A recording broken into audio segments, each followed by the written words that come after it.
Your next one of my favourites is Claim to Fame by Nazareth. Yeah, I had to have Nazareth on my inspiration list, obviously, for, I mean, this is so hard to put into words how great the band Nazareth was. Particularly this No Means City album. The whole album is filled to the brim with great songs. Yes. And not only that, but the music matches the words, if you know what I mean. So Claim to Fame, the words are sort of spit out with a sort of sense of venom from down the cavity that you feel somebody's chasing you down, and it's just insane. And Sal Clemens and Manny Charlton obviously worked together on this album to produce just some insane guitar on it. It's just... No Mean City is, without a shadow of a doubt, one of my top 10 albums. If I could only have 10 records, that would be one of them.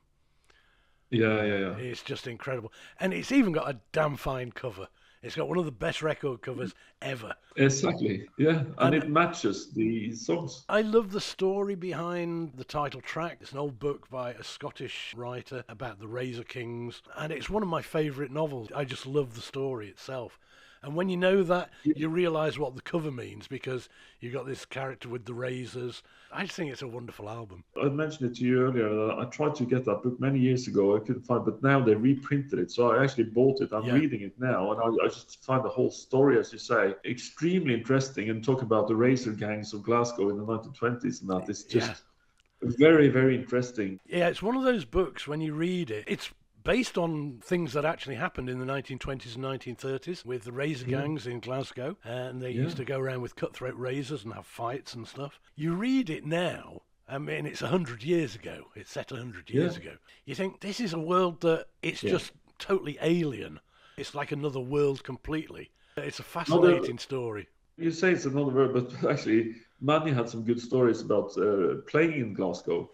I can imagine. Because he used to say to me, the promoter invited the Nazareth to play in Glasgow, and obviously quite a lot of times. And at the early days, they said, when the fighting breaks up, don't stop playing, kind of thing. and it wasn't if the fighting breaks up. No, it was when. I've been to a couple of gigs in Glasgow.